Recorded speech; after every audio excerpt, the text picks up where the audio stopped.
আজকে শনিবার। তা শনিবার দিনকে শনি মঙ্গলবার দিন ছোটোবেলা থেকে শুনে আসছি শনি মঙ্গলবার দিন নাকি বেগুন পোড়া খেতে হয়। তা আমি শনি মঙ্গলবারই খাই, অন্যদিন আর খাওয়া হয় না, কারো না কারোর জন্মদিন থাকে বলে। আর জন্মদিনে পোড়া নাকি পোড়াতে নেই কিছু, তাই জন্য। কিন্তু আমার জন্মদিন শনিবার, কিন্তু আমার জন্মদিনটা আমি মানি না। আমার ছেলে স্বামী সুস্থ থাকলেই আমার সুস্থ থাক। যাই হোক, তাই দেখো বেগুনটাকে পুড়িয়ে নিয়েছি, পুড়িয়ে খোসাগুলোকে বাইরে ফেলে দিয়েছি খোসাগুলো। আর এই দেখো পেটের মধ্যে দেখো এই যে রসুন লঙ্কা ভরেছিলাম, সেইগুলো বার করে নিচ্ছি।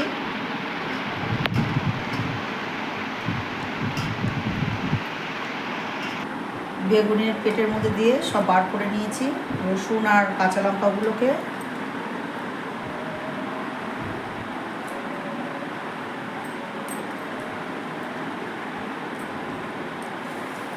আর এই যে লঙ্কা, এতগুলো লঙ্কা, তার সঙ্গে একটা ভাজা লঙ্কাও আছে।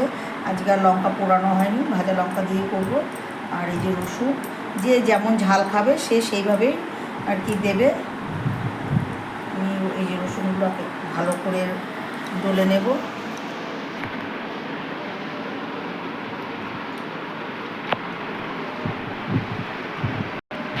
এবার লঙ্কাগুলো সেদ্ধ হয়ে গেছে বেগুনের সঙ্গে সঙ্গে, এটাও আমি ডলে নিলাম।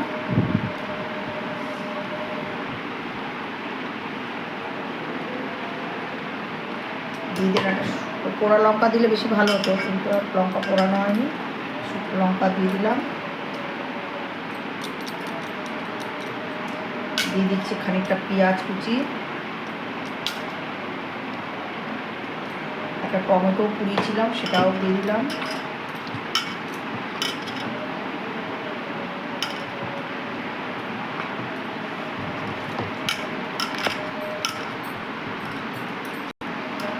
ভালো করে এগুলোকে মাখতে হবে।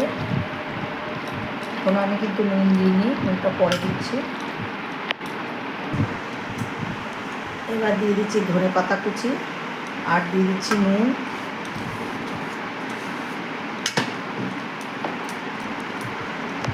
আর সর্ষের তেল দিয়ে দেবো এখানটায়। দিয়ে দিচ্ছি সরিষার তেল। ব্যাস ব্যাস ব্যাস, এবার ভালো করে মেখে নেব। এটা ভাত দিয়ে এখন খাওয়া হবে। এছাড়া যে বাদ বাকি যেটুকু থাকবে সেটা রাত্রিবেলা গরম গরম রুটি বানাবো। রুটি দিয়ে বেগুন পোড়া খেতে খুব ভালো লাগে।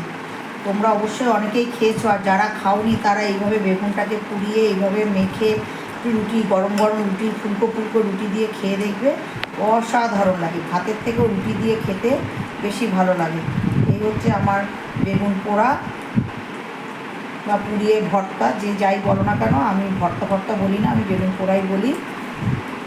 কেমন হয়েছে বলো, আর আমি খেয়ে বলবো, আর তোমরা বানিয়ে খেয়ে বলবে। আবার দেখাবে পরের ভিডিওতে। সবাই ভালো থেকো, সুস্থ থেকো, আনন্দে থেকো।